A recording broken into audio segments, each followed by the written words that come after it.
So today, I really want to get into self-confidence. Self-confidence is so important when it comes to moving forward in life, or when you're looking to really. Let's start over again on this. Let's start over. Yeah. Self-confidence plays a huge role in life, in relationship, in your career, in anything you want to do and be successful in life. But let me remind you that self-confidence can also be learned, can also be cultivated as well. And it can lead you to places that you never thought that you're going to get to. Self-confidence, right? So when we think about that, how does one actually start gaining self-confidence? Because I remember in my career, in my journey, there has been times where I used to question a lot what I had to say. I questioned it a lot because every single time when I thought I was good, I would have to get validation from people. And this reminds me of something that has happened to me, G, which is a lot of times when my friends or people around me sometimes will name you, be like, oh, you're stupid. Hey, you're crazy, you're stupid, right? It kind of stucks with you and creates this story within yourself, and that leads to not believing in yourself. Exactly. You hear one negative thing about yourself, and you always start believing that. And let's say you hear 9 good things about yourself, you'll just kind of write it off. You'll be like, well, yeah, I mean, come on, I'm not that smart. Or, yeah, I may come off like charming, but I don't really believe that I'm charming. But then if somebody says you're dumb, you'll remember that forever. You will forget about the 9 times that people said good things about you. Yeah, and I really recall these conversations with myself, especially when I thought the people that were my friends that would say things about me, well, obviously a lot of them couldn't say it in front of my face, but you have those friends, they'll say shit about you behind your back, and it'll come back around to you through different resources, and that lets you to believe that, holy shit, like, am I that idiot that like these people think like and are able to say things about me? And that, I think, leads for you as a person to say, I'm not good enough. Yeah, and you know what? Fuck those people anyways, right? We've talked about this. We've talked about removing the toxic people in your life. And really, it will come down to self-love, right? It all begins with self-love. Self-confidence starts with self-love. So we'll dive right into that. We'll talk later about there's one other key element and key ingredient to get you to have self-confidence. But let's talk a little bit about self-love, especially when you have these kind of friends or you hear something negative. It is so important to love yourself because there are always going to be haters. And there will be even more haters as you get more and more and more successful.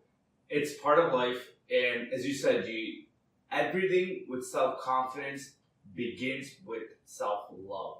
If you can't love yourself, if you can't love the flaws that are within you and be okay with it, how the hell are you going to help other people? Or how the hell are you going to gain confidence within yourself?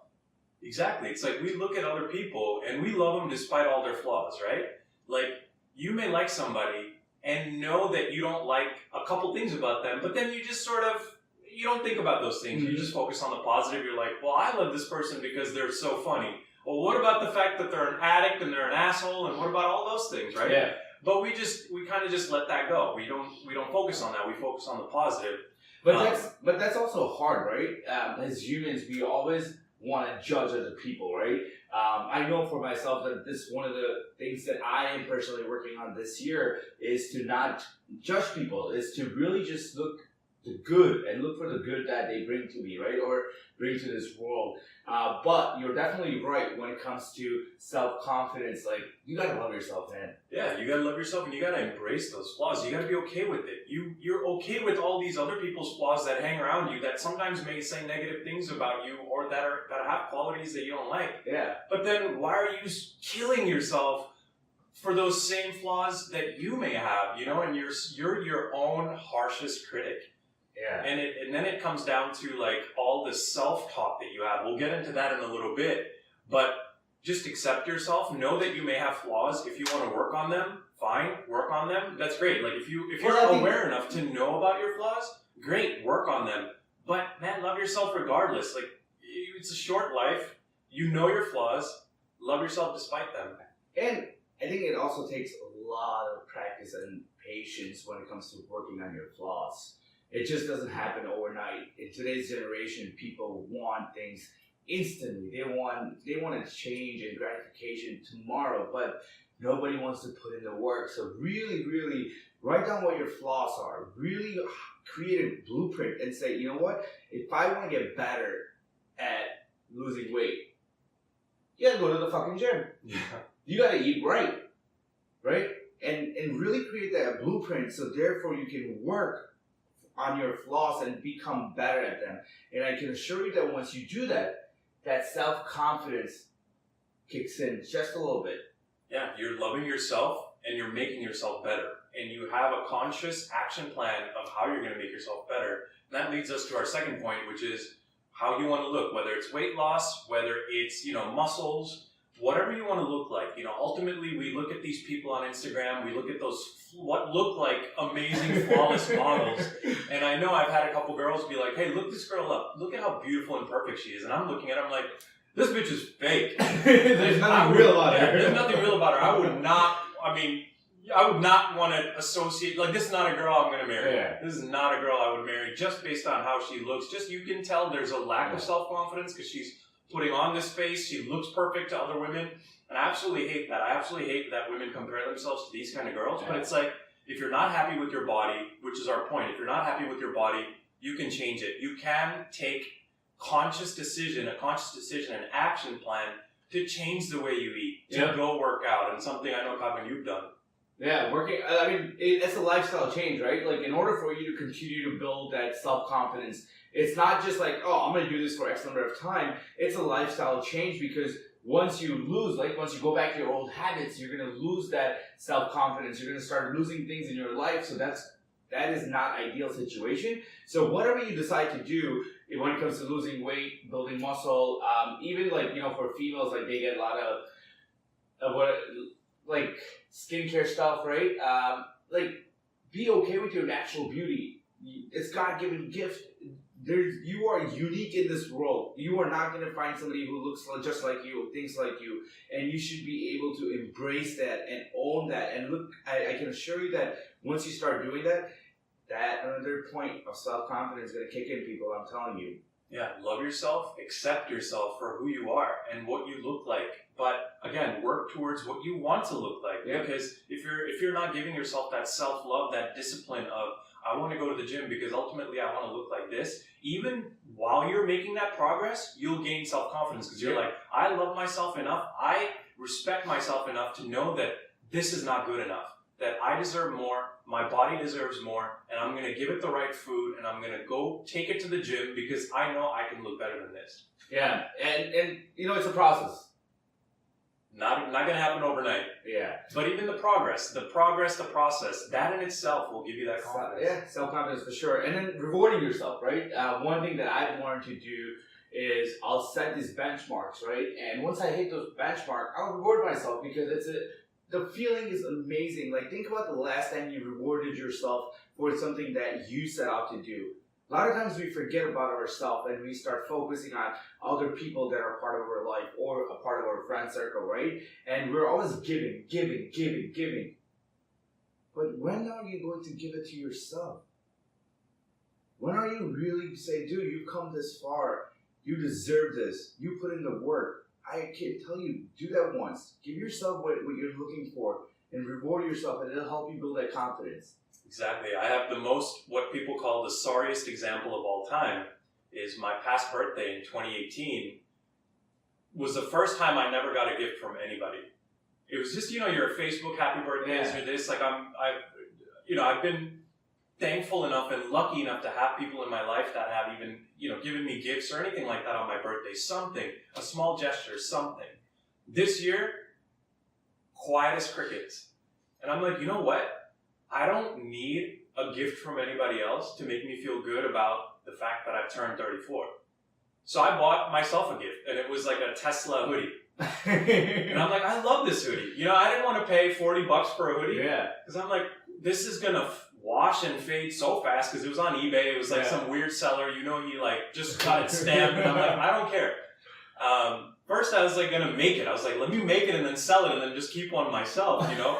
And I'm like, what are you doing? That's, you know, that's kind of, you're going a little extreme, but just buy yourself one. And it felt so good. I was like, you know what? I bought myself a birthday gift. Nobody else did, but I love it. I love this gift. And I look at it and I smile. I'm like, you deserve it. You gifted yourself something. Nobody else is going to do it.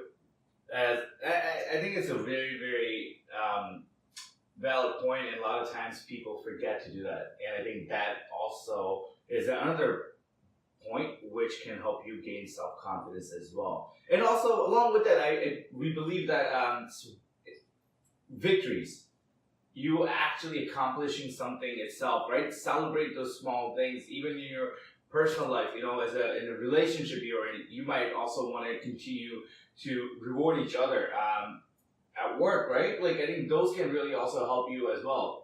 Exactly. Let's say whatever goals you do have, and like you said, Kevin, benchmarks. You know, if you want to lose 25 pounds this year, and you've been really good this week, and you've lost, let's say, 3 pounds, that's impressive. Go celebrate it. Do something to celebrate that victory. Pizza. Yeah, no pizza.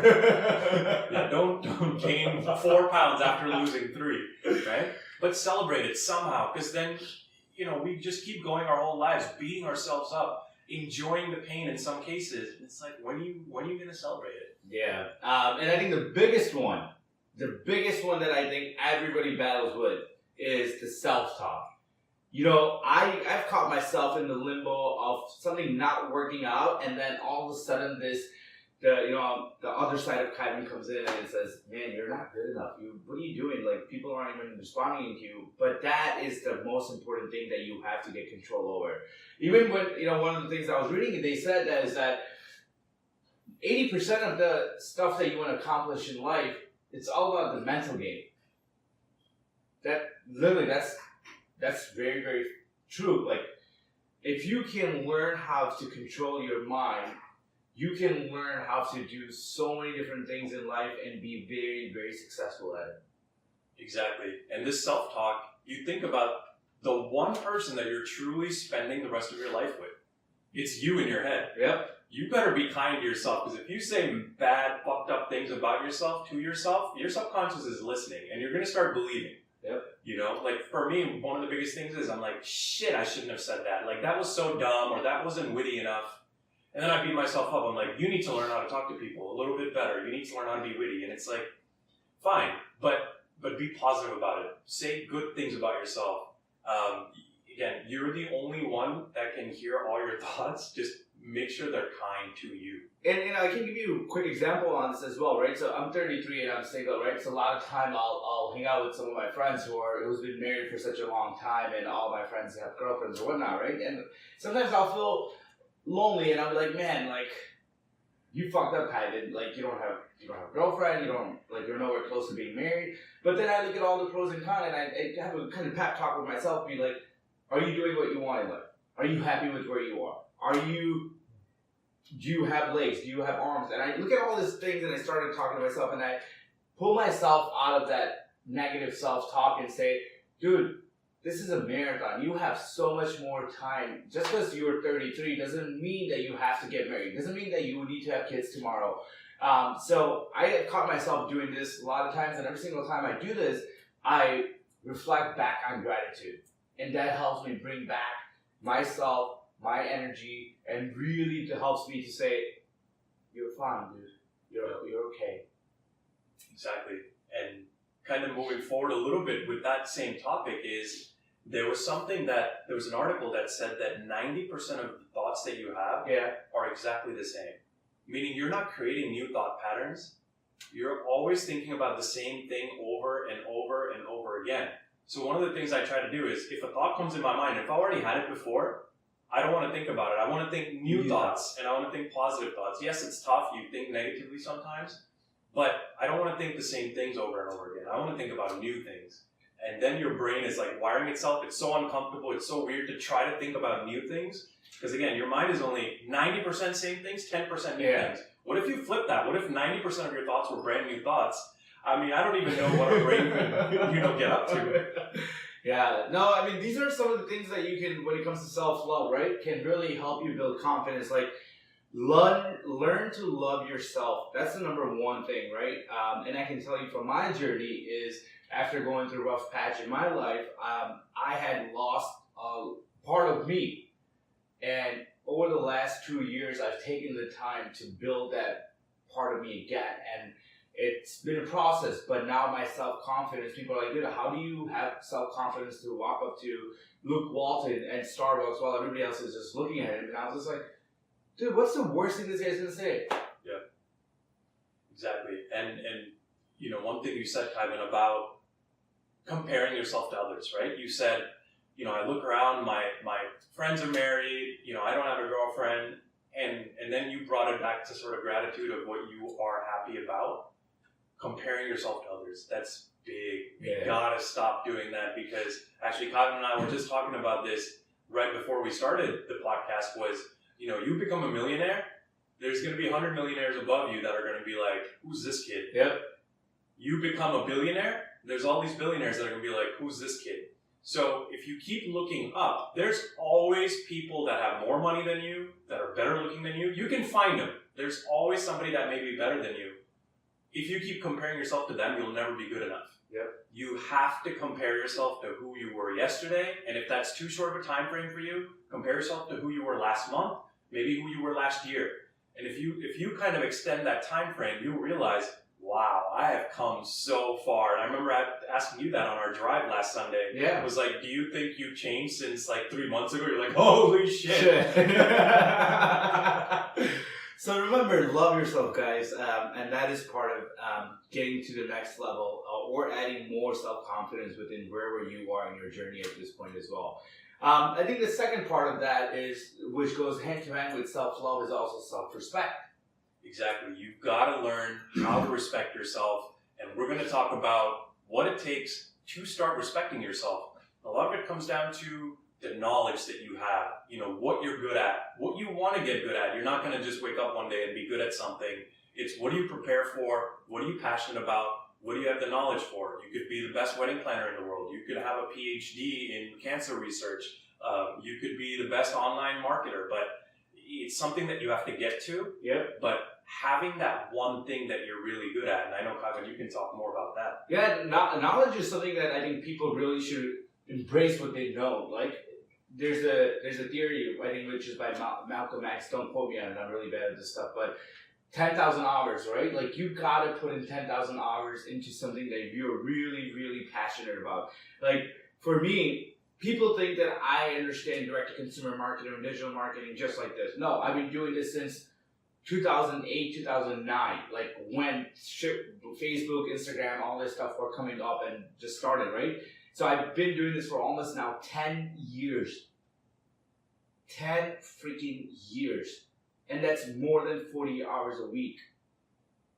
That's why I have a name in direct-to-consumer marketing. That's why when you ask people online, hey, do you know anybody who can help you with digital marketing? I'm the second or third person in any network at all at this point. Yeah, that's amazing. And if you don't have something that you think you're good at, figure out what you like doing as a kid. Was it sports? Like, yeah. One of my cousins, he's about 10 years younger than me. He's always loved music. So he's always been in bands. Like, he's actually traveled the world with different bands, and he's a drummer. Amazing. He's so talented. And now that he's, about 25, 26, he's like, I never went to college because I focused all my energy on drumming. I don't know what to do now, especially if this drumming doesn't go anywhere, right? And I'm going, well, you love music. What are you passionate about within that music? Like, what would you fight for? He's like, you know what? I don't like how these record label companies, they screw us over.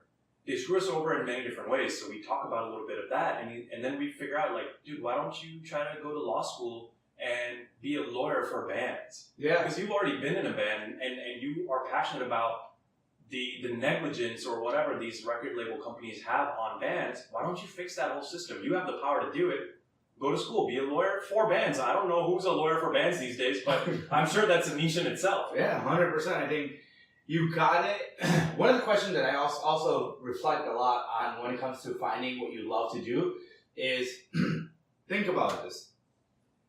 You've just won the Mega Million Lotto. You have all the money in the world.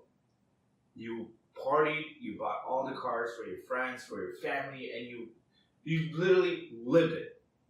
And now you wake up after that phase of your life, and your friends are like, hey man, I gotta get back to my life now. Like, I can't keep doing this with you for the rest of my life, right? And now you wake up.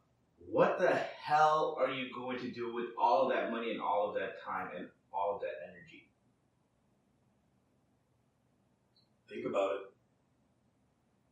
It's a very, very thoughtful question, because if you can answer that, like for me, doesn't matter how much money I had, doesn't matter how much partying I've done or whatever I have, I'll always love to build new product brands. That is my passion.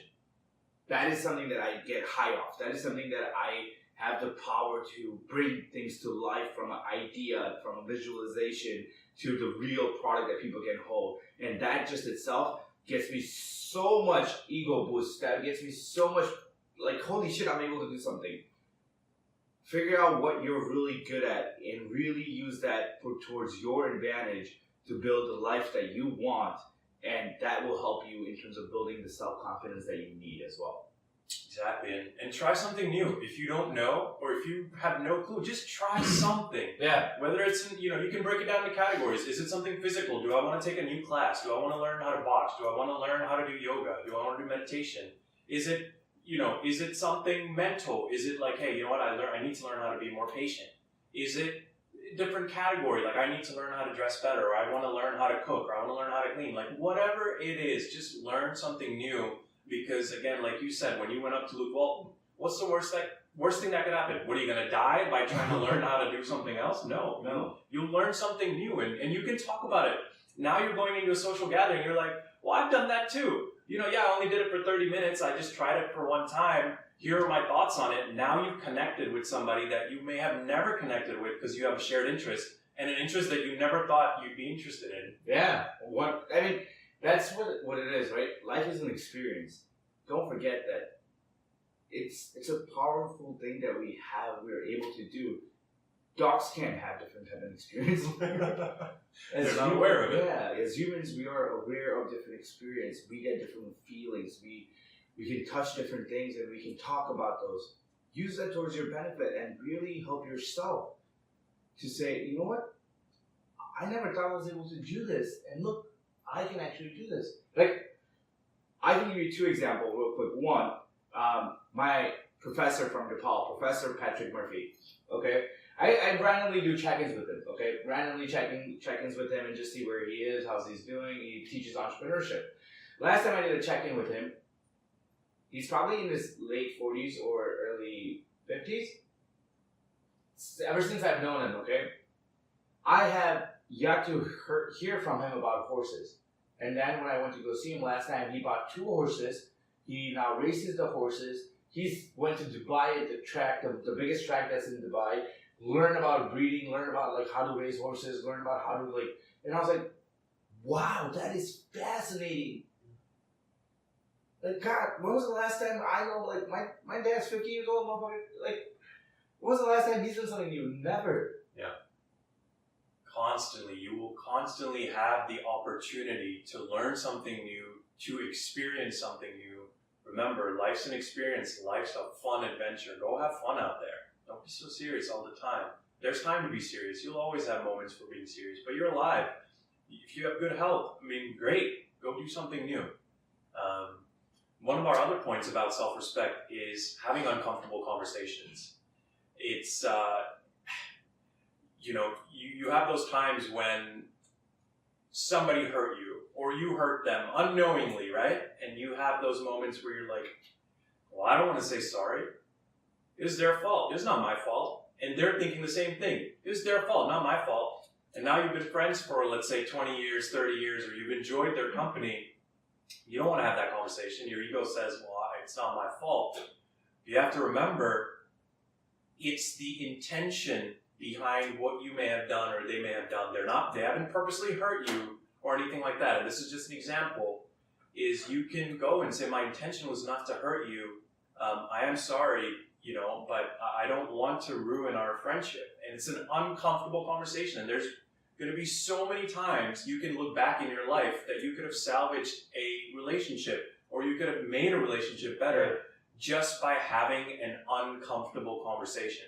And then I think in today's world, based off of that, right? In today's world, like, we don't like to have confrontational conversation. We are scared of those. And if you learn how to have this conversation, it's a very, very powerful thing, because one, you're continually loving yourself because you're sharing what you feel. I think that's an important part. What you feel is something that you should really communicate with the people. You should really share that, because you're not going to be holding yourself inside and start bubbling this thing up, right? And it's going to be like, all right, one day it's just going to fucking explode, boom, right? So like, learn to understand and to have this conversation, because those are powerful conversations that can lead to increasing more of your self-confidence as well. And to that point, I think, like, if you don't like somebody, stop spending time with them. Stop bitching about them. Stop spending time with them because they're giving you negative energy. And always, this is the last point when it comes to self-respect. Stand up for what you believe in. I know from firsthand, I used to be the type of dude that just went with the flow. If somebody wanted to go to this place, okay, I don't have an opinion. If they want to do this, I don't have an opinion. Never stood for what I believed in. Never stood for what I wanted to do. And once I understood that how it actually hurted me and my feelings and my thoughts, I stopped doing it. And I realized that, holy shit, for my majority of my life, I've been just a follower. And once I said no, and once I started becoming a leader, it's a different mindset. Exactly. It's about standing up for yourself. It's about knowing when somebody's joking around with you and ragging on you. And guys, we tend to do that often. But then also knowing when somebody's crossed the line. I think, Ivan, you had an experience I think it was like about your golf swing. You're so good at, I look at your stuff and I'm like, I know I can't swing like that now, but, it's like, you should know where the line is, and people should know what line to not cross with you. Even if they're closest friend, like, you should have that understanding of, hey, these are not the things that I should communicate. And a lot of times, alcohol, intoxication can really kind of get us into a situation where just a small little thing can lead into somebody else's mind to think of something else. And at this point, learn how to avoid the situation. If you don't like something, just say it. Like, worst thing is like, that person's not going to be a friend anymore. Whoopsie-doo. Learn to love yourself, and then you won't need any friends that you don't like, right? So remember, guys, self-confidence isn't something that just happens overnight. After my rough patch in my life, it's taken me 2+ years to really start loving myself back again, and to really start to respect my thoughts and my feelings as well. So everything, I believe that self-confidence starts with personal love, self-love. So when you're really thinking about like not getting to where you want to, or not having the courage to say what you feel like, start practicing self-love. Start practicing gratitude, and it will happen. It's a process. Enjoy the process, and you can see how it's impacting your decision-making power as well. Well, thank you so much with that. Hopefully, we've added some value into what you're doing, and hopefully you understand that self-confidence is all about self-love, self-respect, and you can learn that, and it's going to be a process, and enjoy the journey.